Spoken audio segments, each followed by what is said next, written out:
It's important to know about the history of Catholic education, and the reality is we do stand on the shoulders of those religious who came before us. I mean, I think of legacy as a gift, something that's passed on to future generations, and there would be no Catholic education in Ontario, I don't think, unless it had been for the religious orders. There's always, when you're a minority group, that threat of assimilation, and our people have fought hard to continue to exist and to thrive. We're proud of who we are, and we think it's important to educate our children in French, in their own culture, in their own faith. At a time when the system was facing near crisis, with a lack of teachers, a lack of resources in the 1850s, it was the infusion of the intelligence, the bodies, the servants that were provided by the religious orders that essentially saved the system in the middle of the 19th century. I had good students. They were great kids, and we all, we knew that we didn't have a lot of what other schools might have had, but we got the work done by working. I even had time to go out and play ball with them at recess. We worked together. I think that's the big thing. We worked together. The hope is that there are going to be sufficient numbers of Catholic educators who own their vocation, who approach it with such great joy and hope that they will sustain this great project, the gift that the Catholic school is to the province of Ontario. That's the hope.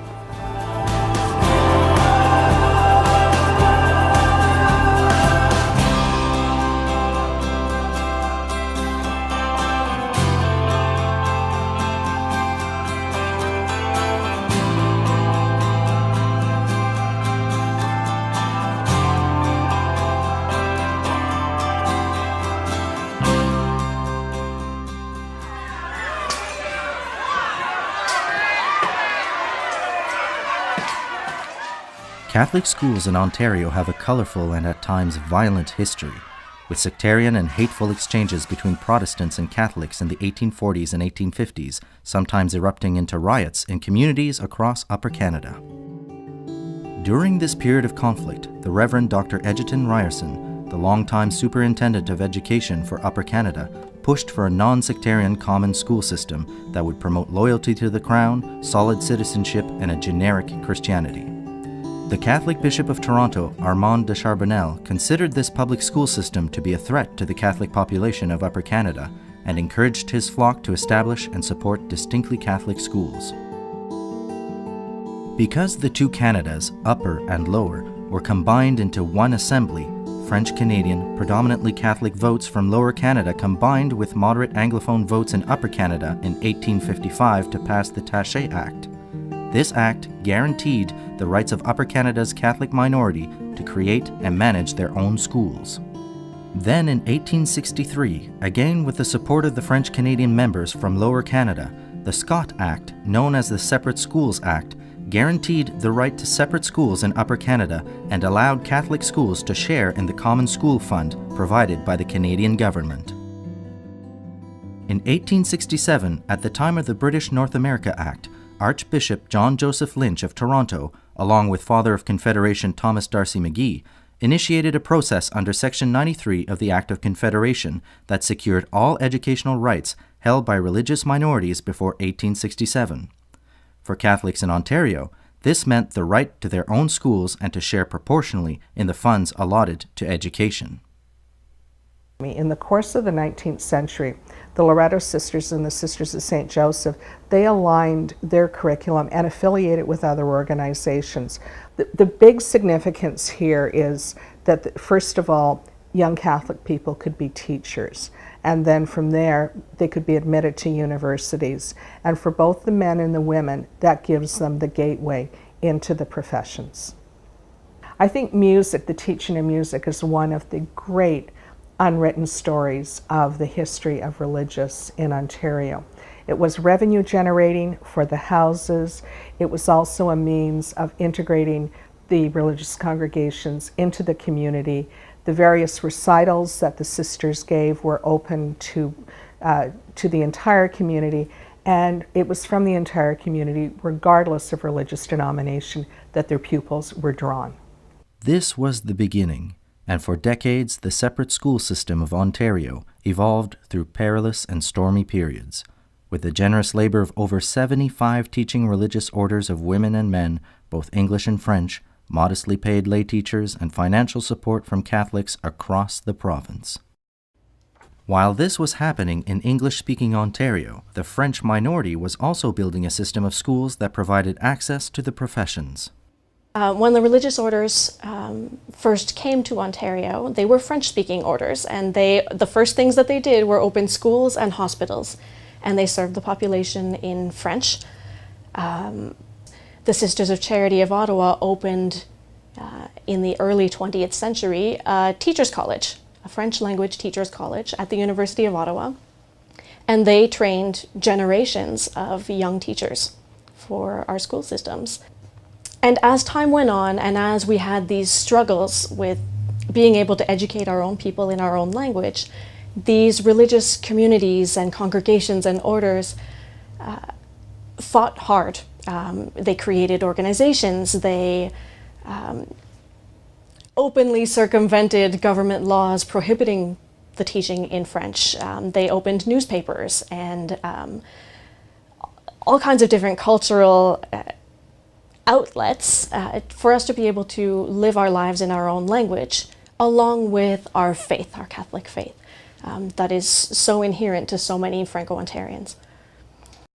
In 1984, the Government of Ontario granted full support to the Catholic education system by extending funding for grades 11, 12, and 13. Now, in the early part of the 21st century, the Catholic school system of Ontario serves over 650,000 students in English, with 45,000 teachers, and 85,000 students in French, with 7,300 teachers. This film will explore the legacy of over 75 religious orders of women and men to Catholic education in Ontario, so that lay teachers entering the profession may know and appreciate upon whose shoulders we stand.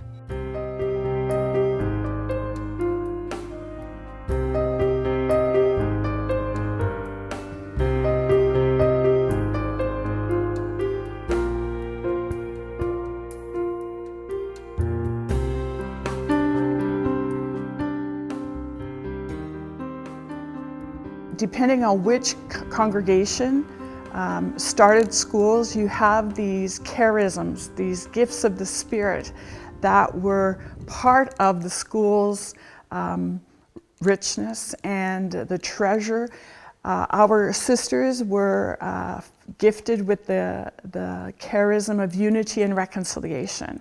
So we couldn't help but gift our students with those spiritual gifts as well. Other sisters would have different spiritual gifts. So, you know, if you look throughout the province, there were lots of congregations, male and female, who would have offered those spiritual gifts to their students as part of the legacy of who they were and how they wanted to assist young people to grow in faith. I think one of the first and most obvious pieces of the legacy left by religious orders is the infrastructure. Because what these religious orders do is they set up not just one school in a community, they'll set up a network of schools that are continually fed by the mother houses, by the provincial houses, with teachers, with curriculum, and with a kind of energy that would have been unanticipated at the time and certainly underestimated now. So when you consider that these religious orders created whole networks of schools which have now essentially transferred to, for the most part, lay secular school boards, we have a network that wouldn't have existed without them. I think the second big thing that they offer is they inspired their students. And so the lay people who eventually take over these schools, particularly in the mid-20th century, oftentimes have been influenced by the various charisms of these religious orders. So, for example, if it's the Grey Sisters of the Immaculate Conception who are focused in Pembroke, but who had schools throughout the Ottawa Valley and the Archdiocese of Toronto, their special charism of Margaret Youville, for example, of Hands to the Needy, inspired students to sort of take up that charism as lay teachers within the system. And so it's not surprising then that you scratch one of these lay teachers, and they're organizing social justice junkets to the Dominican Republic to work with the Sisters' mission in Consuelo to this day. And again, even though the Sisters may not be teaching, the legacy of Margaret Youville that was embedded in their charism is transferred to the lay teachers that have taken over many of their schools. So there's a physical legacy, but there's also a spiritual legacy that's passed on. When I joined the Basilians, we had schools, 3 in Toronto, 1 in Sudbury, 1 in Sault Ste. Marie, 1 in Windsor. We had across Canada in different cities. And we were financing them with tuitions. So it was really wonderful when the government finally said, we can help. And we turned all of our schools over except for 1 to the school boards. And the tradition went on. Through the chaplaincies, we often stayed on, especially as chaplains. And the new chaplains coming in, the lay chaplains especially, picked up the emphasis on justice that we always had, and it was really good.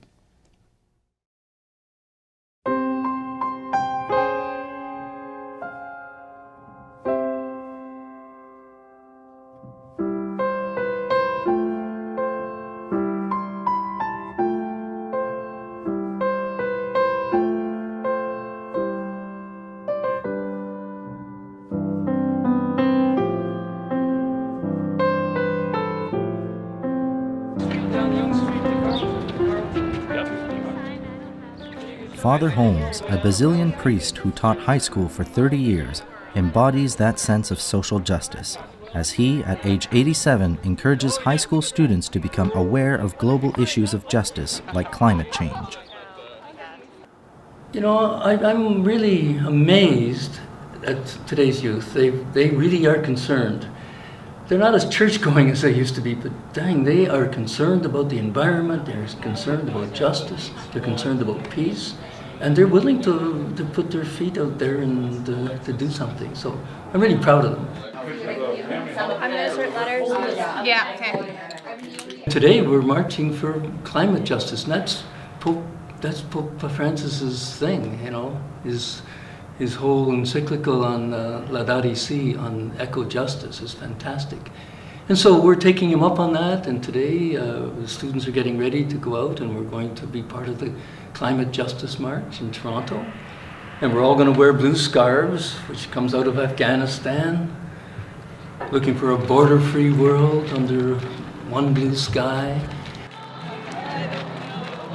Well, I just think that the more people that are aware of that this is happening, the more that the message can be spread, and I think awareness is another step to like making a difference. So the more people that are aware of it and seeing that it's not just adults who can go and participate in these things, it's kids and high school students and elementary school students who can all participate. Because we want, like, for our kids and when we're older, and for ourselves, we want the world to be the way, like, healthy and good and livable. Yeah, exactly.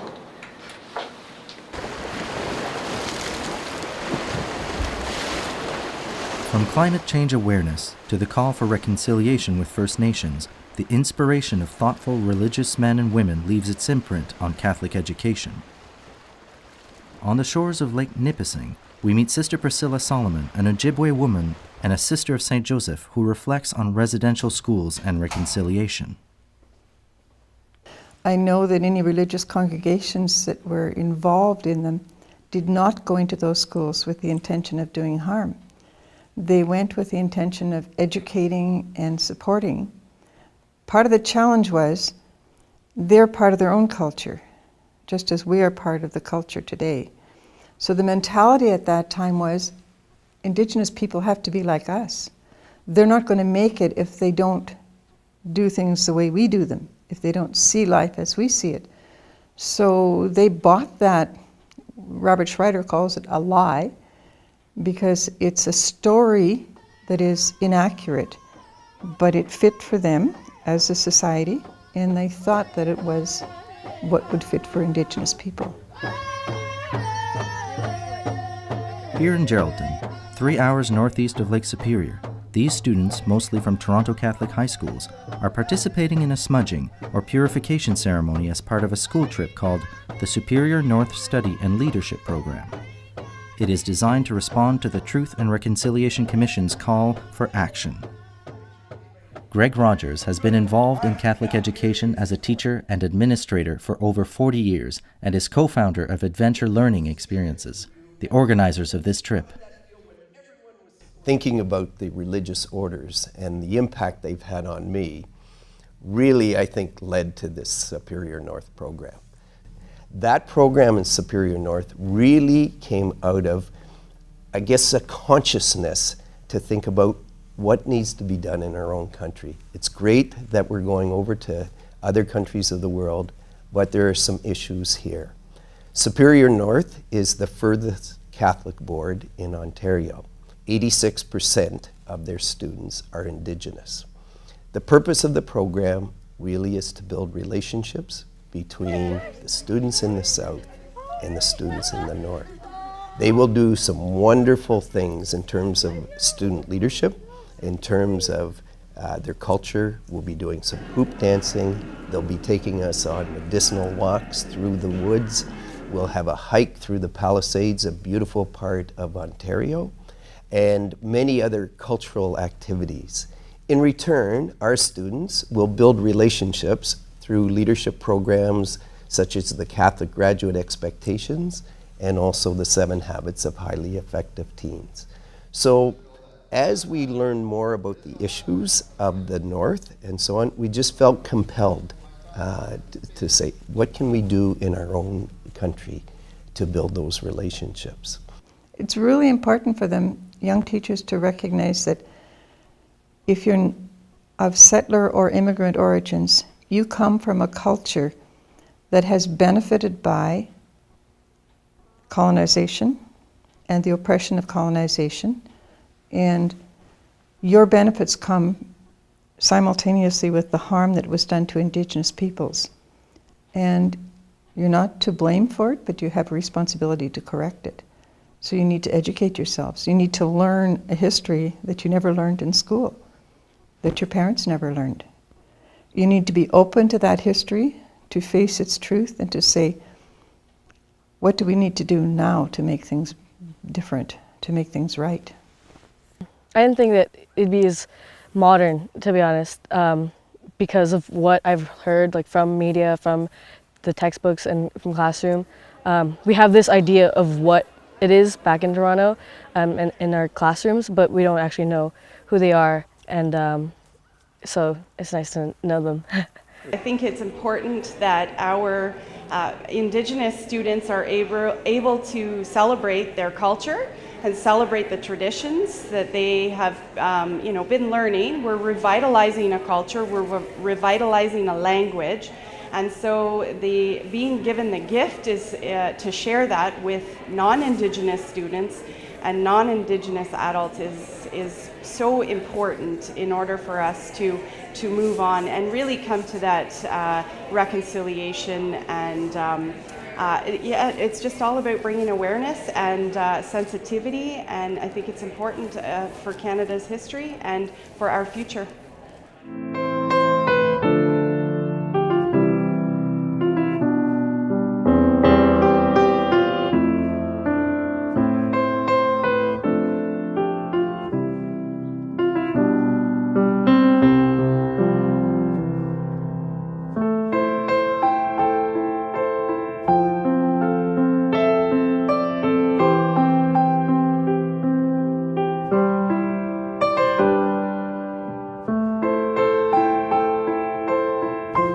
So in 2003, we began to realize that much of the work that we were doing was basically charity.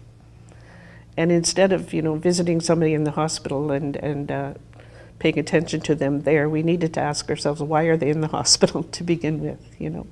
Or if they're living in a homeless shelter, why are they living here? What are the situations that caused them to be here?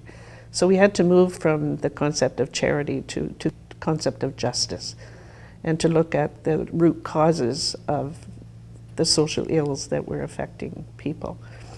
And so one way to do that was to be part of the UN, we felt. Because we're a global institute, we have connections all over the world. So to be on the global stage and to bring the local to the global and vice versa, was important to us.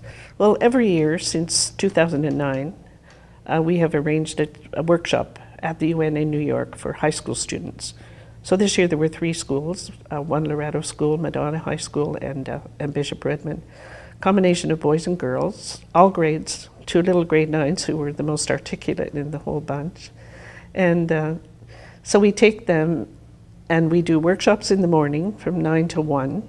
And then in the afternoon we do a visit. We went to the Canadian mission where they were able to ask questions. So the kids got the theory and they got the real life experience. And they came home trying to figure out what they could do in their schools in order to spread the message of what needs to be done and how to do it, And most of them say it was a life-changing experience for them. Students from Wellington Catholic School Board and retired teacher Terry Donaghy from Guelph accompany the children from an orphanage in the highlands of Guatemala during the Good Friday service in their village. Terry shares the history of the project. The Guatemala project started in 1999. It involves every 2 years organizing and leading groups of high school students to serve in a home for orphan and abandoned children in Guatemala, about an hour from Guatemala City. So when we are in Guatemala, we very quickly establish relationships with the children who are living at the orphanage and the staff who are there. The staff have very specific projects that they assign to us. And so we are engaged in things such as gardening, helping in the kitchen, helping students with their studies. We have been responsible for painting and constructing a new indoor recreation center for the children. So it's a very moving experience, transformative experience for our young people who come with us. And in many ways, they often speak about coming back and having been transformed themselves. That transformation can sometimes result in what might best be described as a living legacy. After a school trip to India, Isabel Ningley was inspired to co-found a foundation. Isabel explains. So in 2011, I had the opportunity to travel with the Loretto sisters to Calcutta and Darjeeling in India, specifically in Loretto Panigata, where I was able to teach and work with the students one-on-one. Many of them have gone through such hardships. Their parents work in the tea leaf plantation, are brick builders or stone breakers. But it's really inspiring to see the students come to class feeling energized and ready to learn, always have a smile on their face. So when myself and my co-founder Miranda Dela Cruz came back from our trip, we really wanted to help out in any way that we could. So we decided to co-found our own not-for-profit organization called One Focus, which every year we focus on a different cause ranging between international and local causes.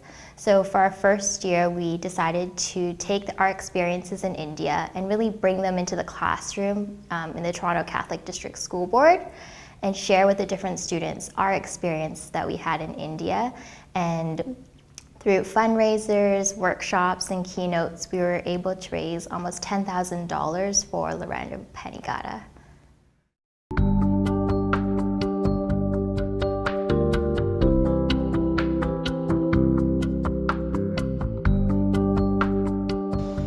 Here at the Mary Ward Centre on the campus of St. Michael's College, Toronto, Anne McGowan, the director, has organized a Metanoia Day, a full day-long workshop for the spiritual development of young people from Toronto Catholic high schools. Metanoia seeks to change one's heart and change one's mind. Metanoia provides a chance for young people to really connect with others and understand a little bit more fully about the world we live in and about the injustices that are operative so that they can actually do something about it and make a change in the world and create a more just world. What you're looking at is young people interacting with religious and asking them questions about their lives and about their ministry. Young people are really trying to understand more fully what is it that all these amazing religious have done before them and how are they continuing to live out their own vocation and live out the call to create a more just world. One thing that's so interesting at this time in history is that young people do not have religious in their schools. They're not exposed to the work and the charism of religious congregations. And our aim was to really bridge that gap a little bit and to get young people to understand more fully the work of religious, particularly in Catholic education, but now in their work in the world at large. I find that it's really important to know how that they are present in our society and how they help us and how they founded many of the schools and institutions that we have. Here at École Secondaire Paul Desmarais in Stittsville, a suburb of Ottawa, Sister Mona Murish is the chaplain or pastoral animator. Sister Mona explains her role. I'd say about maybe 50% of my job is really individual. Meeting the students, talking with them, getting to know them. A lot of listening involved, listening to what the students live and helping them find a better way, sometimes I'd say a Christian way, to live the challenges they're faced every day. So that's maybe half of my job. The other half is really helping them find ways to live their faith on a day-to-day basis. They do have religious class, but there's a difference. In religious class, they're going to learn all about the Bible. You know, it's very up here. But then my job is to help this knowledge that's up here go down to their hearts. How is it going to have an impact in their lives? So I tend to do it a lot with games. Our students are young, 12 to 15, 16. So it's a lot to do with games and trying to have fun with it too, because the challenges, they tend to just close up and be like, oh no, it's all about religion, that's no fun, that's boring. So that's a big challenge. How are we going to help them realize that it can have an impact on their life, but a positive impact, and that it's not just boring stuff that doesn't relate to them? So I guess, yeah.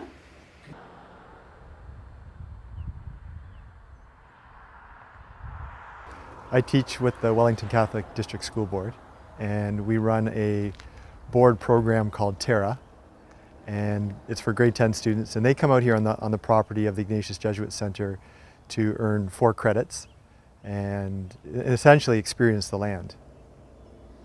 In the more recent years, we as a culture have become more disconnected from nature. So the Jesuits, they've been very instrumental in reminding us of those vital connections, reminding us that, you know, what we do to each other, we actually do to ourselves. What we do to the earth and which sustains us, we do to ourselves. So that's an incredible lesson for students to be hearing, because that disconnect is growing further today. And so my students are out here on the property to learn that lesson on a daily basis, to take their credits and learn them for the knowledge and understanding that they have, but more importantly, apply those lessons, that knowledge, to faith, to apply that knowledge to the impact it has on ecology, to apply that knowledge in the way it affects them as being leaders. Leadership is the focus of Brother Francois Bergeron's program of youth work. It is called FLICFO. C'est un acronyme qui veut simplement signifier formation au leadership intégral franco-ontarien. Je dirais que la FLICFO, c'est un élan de leadership qu'on veut transmettre aux jeunes pour que les jeunes de demain se sentent des catholiques, partie prenante de la société, et se sentent pleins d'audace et d'assurance pour être capables à leur tour demain de transmettre ces mêmes valeurs à leurs enfants. Au niveau de la FLICFO, bien entendu, avec les élèves qu'on reçoit, on fait des ateliers de formation qui sont théoriques, mais aussi des ateliers de formation qui sont des mises en application. Et notre objectif, c'est que la FLICFO devienne un programme de formation leadership que les jeunes mettent directement en application, soit dans leur milieu scolaire ou soit dans la vie après.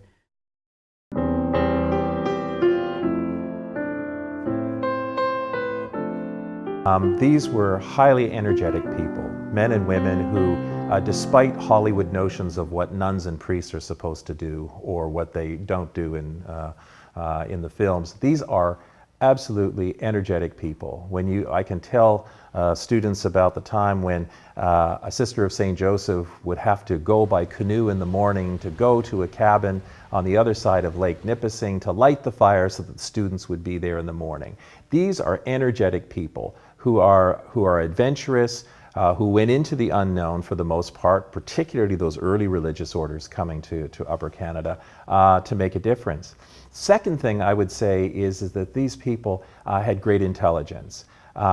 These are not mothers inferior by any stretch of the imagination. They're developing curriculum, they're adapting to new circumstances, new technologies.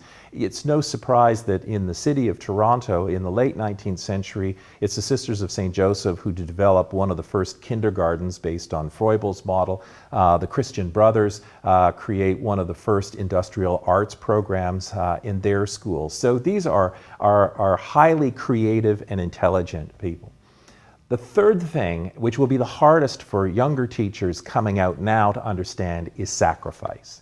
These were people who built a system but had to give something up to do it. Oftentimes they donated their salaries back to the school. More often than not, they went into very difficult and trying situations with huge classes in remote areas and taught anyway. These are intelligent young men and women in the 19th and early 20th century that could have ventured into other vocations, particularly the men, but chose not to. They sacrificed that to build a system, sometimes stealing from Peter to pay Paul to make things work.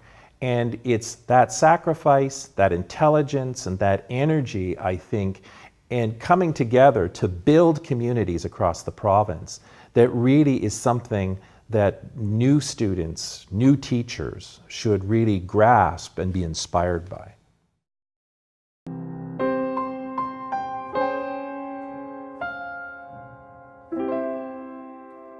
There's a changing face of Canadian Catholicism. It's not the way it was when I was a student, when I was a first-year teacher, even when I retired from teaching back in the year 2000. It's a very hard culture. It's an interesting culture, but these are the ones that are teachers who have to work out of that culture with the kids and with their own stresses, with their own, challenges as they stick-handle their way through life. So to come back to the point, particularly, it's to alert them, to awaken within them, to encourage them to own their own baptism and their role as evangelizers in the church of now, the church of today. It takes time to grow in a certain sense of self-awareness and how God's at work in that, and how we resist sometimes, and there's other things going on. That was something that really captivated me early on when I was joining religious life, and I've noticed that a lot of teachers have also noticed that self-awareness, at the end of the day, is so important and valuable. When it comes to doing well at the opportunities we get to bring transformation and to make a difference. Keep updating yourself. You can't just stay in a rut. You know what you know and you can start off now. But you must continue to update yourself, and there are books, there are CDs, there are DVDs, there There's all kinds of opportunity, courses, conventions to attend. Just keep yourself interested in education and keep wanting to learn more about it. And you can give more. You can't give what you haven't got. And I think that a virtue that really shows that is the virtue of patience. Always to remember to be very patient with your students. There'll be times where you might be sort of frustrated, but always make sure to take a step back, look at the big picture, and really focus in on, what brought you to the classroom and how's the best way to inspire your students.